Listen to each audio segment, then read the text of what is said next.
Hello y'all, this is Quintus Hazard, back at it again with PesterQuest, and this time we are going to do Kanaya's route. I have plenty of friends. Unrelatable. Ooh. This music sounds familiar. You are learning more about yourself every day. For example, while you already knew that friendship was everything, you are now realising that staying with your friends is not a priority. At least that must be right because you keep leaving friends and starting over again. Why are you doing this? Probably a deeply held value of some kind. That makes sense. Anyway, you're ready to meet more friends, and the only place you've seen new people recently has been on Jade's dream planet. You zap on over there. This time, something is different. It seems to be a different part of day than before, and the overhead clouds that previously served as fluffy ambient backdrops are now alive with images. Meteors striking a dark world, a planet covered in sugar mountains, dotted with goofy giant teapots, a young grey-skinned alien girl running around catching frogs. These must be the clouds Jade was referencing, the ones she said could never be wrong. Well, you can take guidance from them too. You've trusted more dubious things than clouds. You zone in on that frog girl with the short haircut and the red skirt. Time for the zappy thing. It's always night on Troll Planet, at least when folks are out and about, but it's not usually this dark. You confidently head out to start exploring your surroundings, and immediately run into a wall face first. Okay, you're getting your bearings now. You've ended up in some kind of closet. You refrain from making a hackneyed joke about it. They probably don't even have that cultural metaphor here. And the noise you made elicited an answering yelp of surprise in the room outside. You hear footsteps approaching you, and then someone yanks the door open. Hello? What the fuck? Opening the door has allowed a beam of bright sunlight to fall across your face. You feel instinctively that the light is something to avoid. You hold your hands up to shield your face, then remember that your hands are also made of skin, and whimper. The heat is doing its best to fry you, like a vampire in a movie. You are sure that idle thought will not end up having any relevance to this troll girl's story whatsoever. What are you? Did you just wander in here or like... What? Something like that, you tell her, cringing away from the light. You get this feeling this girl is not going to fall for the old mailman gambit. Mail troll? You tell her you know of one of her other friends. Who? Wait, is it Karkat? Yes, I knew it. He makes friends with all kinds. Well, I obviously can't kick you out right now. You don't seem to be able to handle the sun. So I guess you better stick around until at least night time. You could easily zap to night time, but this is giving you an in, so instead you agree. No problem, you can just hang out in this closet. It's fine, it's a lovely closet. I know we just met, but you are being kind of weird. You hope it's the kind of weird that eventually becomes charming. You don't say that though, you just think it.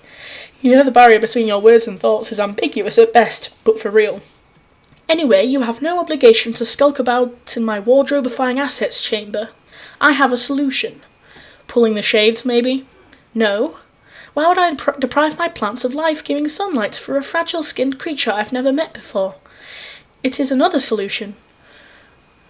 A minute later, you are dressed in a floor-length gown of emerald velvet with long sleeves, a high neckline, and a dramatic hood to pull over your head. The dress does nothing but the heat, but it effectively shields you from sunlight. There you go. All swaddled up like a baby, you joke. The troll just gives you a level look. Clearly you've stumbled on a cultural misalignment. Even though she's the one who hasn't even heard of a baby, she stares at you until you start to feel embarrassed for knowing things that she doesn't know. She's very good at staring contests. What an amazing potential friend. Now out of the closet, you know how that joke won't land either. You look around the room. It is indeed covered with plants, as well as colourful bolts of fabric, and half-finished sewing projects. Unlike Rose's knitting disarray, it does not give the impression of someone who has difficulty finishing things. This troll's room gives the impression of... my dog's barking. Someone who enjoys, even excels at having multiple irons in hot places, or at least she thinks she does. She seems to have just been on her computer thing when you zapped in, because her chat client is flashing instantly. You try to peer at the open window, but she hits a button and makes the projection disappear, a delicate green flush rising to her cheeks. No need to look at that. Guiltily, you remember spying on Rose. When she called you out, you thought for a second that your chances of being her friend had run out, like if there was a universe where you became her friend, and one where you didn't, you'd stumbled clumsily into the wrong one, the bad one if you will. But luckily everything turned out fine. Maybe you could get away with it again. Plus, this troll doesn't even know about your powers yet, not like Rose did. She would have no reason to suspect you. Try and spy on the troll's communications. You excuse yourself to you don't know what they call it here, the necessaries. You wave your hand in a vaguely embarrassed way and the troll gets it. Out of her sight, you zap back to a few minutes ago, just outside the door to the room you're in now. You wait until you hear the thump of yourself arriving in the closet and the troll abandoning her desk, then you quickly zap into the room and read her current chat. It just cannot escape my notice that the last 3 times you've contacted me, it was to ask if I had finished your dress yet. Under these circumstances, I find it trying to believe that you want it for no particular reason. I wish you would just tell me why it's so important. Of course you do! Fussy fangs always have to have a reason for everything. Maybe I just want a present from my Moirail. Did you think of that? Or are you too busy fussing around in your fuss block? Maybe I'm being nice. Or did you not think I can be nice sometimes? I know you can be. When you want, sort of. Are we Moirails again now then? Yesterday you said defining our relationship was something only lame dorks would do. Yeah, and my Moirail is a super lame dork. That's you, fang face. It's just that I can't help but notice that I'm your Moirail again right now, when you want something from me. You notice a lot, don't you? Always noticing something. Oh, this is actually kind of... it's kind of like kicking VrisKan shippers a little bit in the face, kind of. I bet you would be shocked to know how much you don't see. You don't even know half of what I have going on. If I have ever pretended to know what is going on with you, please allow me to apologise for such a gross misrepresentation of my reality. Whatever. Couldn't you just tell me if you finished it yet? Hello? Kanaya? The log ends there. You zap back before past you is done changing into the dress and re-enter the room. The troll Kanaya is back at her lunchbox computer, typing furiously. You have to handle this situation delicately. She can't know you are spying on her. Since you've already said you're no Karkat, you hedge your bets on all of them sharing the same friend group. You ask her carefully if she happens to know your other friend as well. Arachnid's grip? The little green flush darkens Kanaya's cheeks again. She bites her lip, showing one kind of adorable fang. Yes, I know her. Why? You are sure that helping Kanaya figure out her situation with this girl is the key to earning her friendship. A big, juicy, interpersonal conflict to solve has been dangled in front of you, and nothing makes friends more reliably. But then again, you don't really know anything about this other troll. You don't even know her name, just her handle. Can you really be of use to Kanaya, especially when your knowledge of this girl is based on a foundation of lies? Is this the right way to go? Offer to help her with AG. You gesture wildly. You and this girl, whose name you do totally know, go way back. In fact, if Kanaya wants some help figuring things out with her, you could definitely help. You're an observant person. This part is true. And you want to help her. This too. Kanaya thinks this over, looking sceptical. What could you do to help? She's just impossible. Everyone knows that already. I am not breaking new ground about VrisKan here. VrisKan, that must be her name. Despite Kanaya's outward frustration, you keep sensing some kind of guilty affection here. You don't know what a Moirail is. How could you? You've never heard that word before. But it conjures a feeling inside you, a vague sense of warmth and comfort, and for some reason a dark room and the smell of popcorn. Oh, we're thinking about Polyper. Anyway, it's clearly some kind of intimate relationship, and Kanaya's feelings are all wrapped up in it. You know what to do in this kind of situation. She needs to tell VrisKan how she feels. You expect Kanaya to brush this off. She hasn't exactly been Miss Emotional Openness so far, and she looks like she's about to, but then she wavers. To your surprise, she lets out a heavy sigh, her shoulders slumping. What would be the point? She's not even into the relationship we have now. There's no way she'd want to take it in a more crimson direction. Clearly these feelings have worn her down so much, her spiky defences are weakened. You don't want to cheer on someone's vulnerabilities, but, well, it's hard to forge a friendship without them. This is kind of reminding me of Lynera's route, because of Lynera's feelings towards Bronya wearing her down. You ask if she's sure about that. Well, no. I can't ever tell if she's sincere. She makes serious things into jokes and jokes into big dramas. I thought she started calling me her Moirail as a joke, but she told everyone else about it too. She didn't even ask me what I wanted, and now I don't know how to talk to her about it. Every conversation we have gets so antagonistic, but I'm not interested in that quadrant with her. Sometimes it feels like a relationship is just an aggregation of shallow and insincere hostilities. Despite the unfamiliar alien words, this teen romantic flailing is common among all species. You nod sympathetically, but, you point out, Kanaya isn't happy now, so what would she have to lose if she pressed the issue? Kanaya gives you that even, scathing gaze again. And what is your personal interest in my quadrants? Karkat's friend? Whoops, you pushed it too far. All your recent successes have made you cocky. You revert to barefaced honesty and tell her that you want to get to know her better. I have plenty of friends already, and I don't even like some of them. But I will think about your unsolicited and unwelcome advice. Advice from a stranger whose presence you are tolerating solely to not be responsible for the death of an innocent is well known to be the best kind of advice. That's about the best you can ask for. You shut up and sit quietly while Kanaya goes back to her activities, sewing and tending to her plants with a big chainsaw she seems to have pulled out of nowhere. Finally, she huffs a sigh and throws the chainsaw down on the floor. It disappears again, but a little gold tube rolls away from where it landed. Kanaya stalks back to her magic computer lunchbox. She is emanating such a determined air that you don't dare to address her. Maybe she's forgotten about you. If so, it's to your advantage, because Kanaya's setup projects her window in a very visible way, and she didn't tell you not to look this time. Grim Auxiliatrix began trolling Arachnid's grip. You know how you basically refused to be straightforward with me? You know how you... And I use this metaphor with full consciousness of its on-the-nose nature, always weave a web of intricate emotional misdirection, and basically act in the most infuriating way possible. What? Slow down, what are you talking about? Why did you start calling me your Moirail? Was it because you actually had those feelings for me, or did it suit your purposes somehow?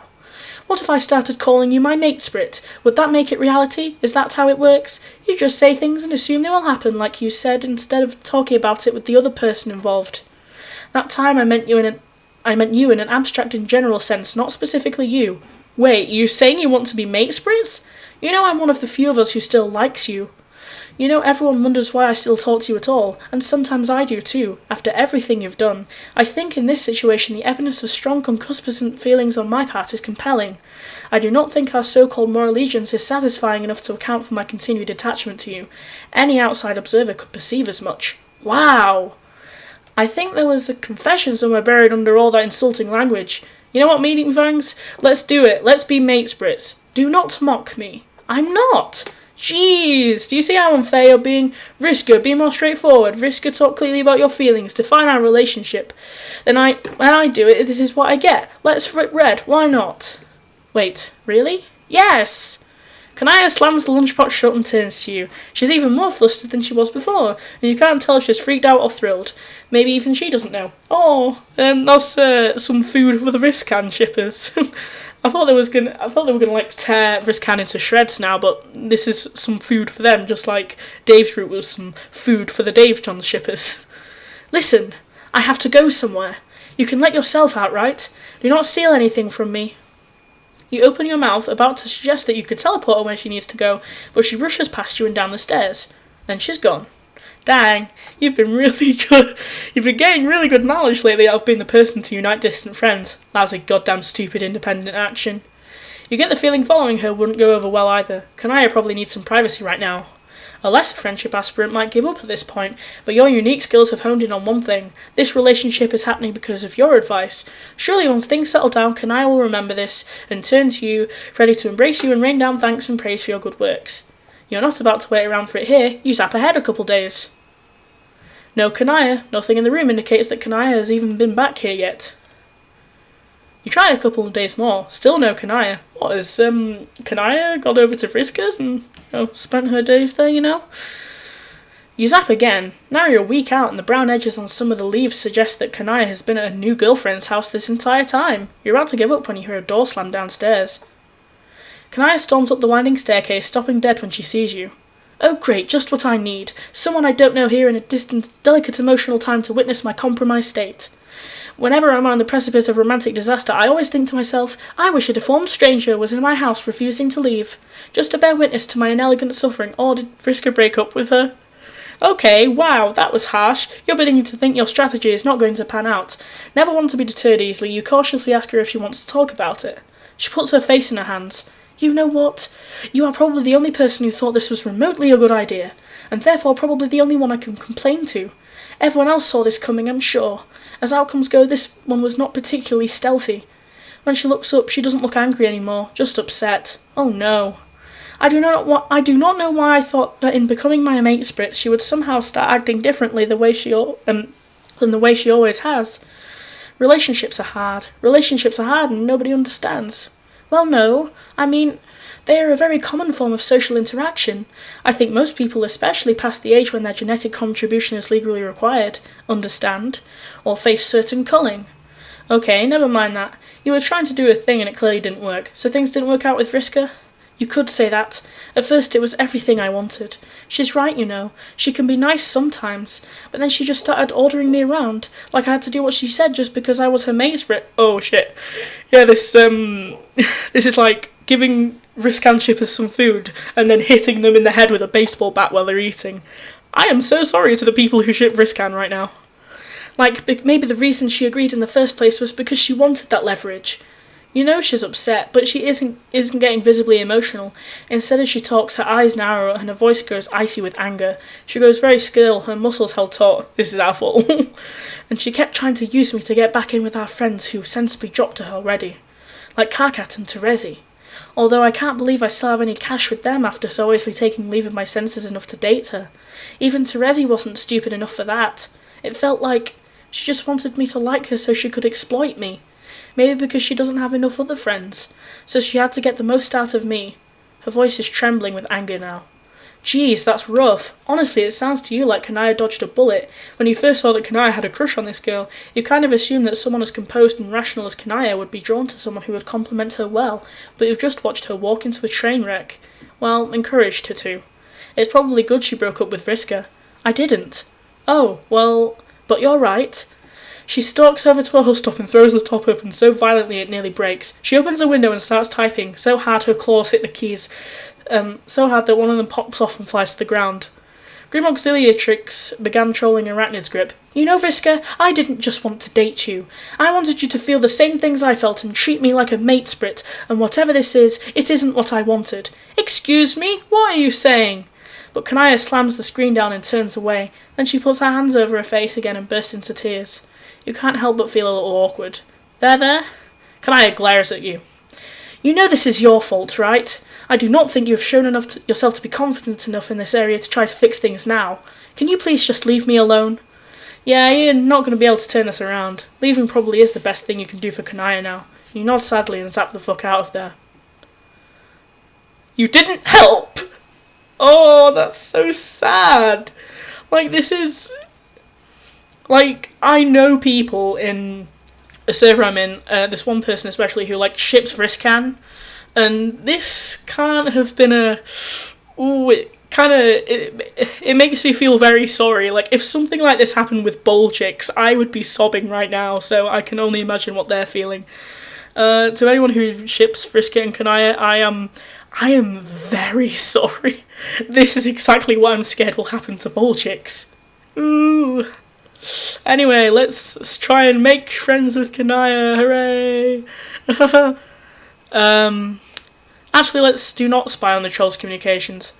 No, even if you don't get caught, it's just not a good way to begin a friendship. Much fairer to start on even footing. This is like way back near the start of the route. I just accidentally clicked on that save. Besides, you already have an in. You ask the troll how she knows Karkat. She looks bored by this conversation starter. Sorry, but... I was actually kind of busy when you came in. I am not going to consign you to fiery death outside in the light, but I would appreciate some personal time. Sure, you say, of course. The troll gives you a suspicious look until you turn away enough that she can be assured of privacy. She goes right back to chatting with her friends. After a while, she gets up and starts working on a dress she's sewing. She keeps getting frustrated, ripping it out and redoing it to get it perfect. She's not being rude to you, but she's ignoring you. You attempt to engage a few more times, but she keeps answering politely, but she just refuses to be pulled into shenanigans from which a lasting friendship could form. After several hours, the sun slips below the horizon and leaves the world in twilight. The troll girl yawns. Well, it should be safe for you to leave now. Goodbye. She nicely but firmly directs you out the door.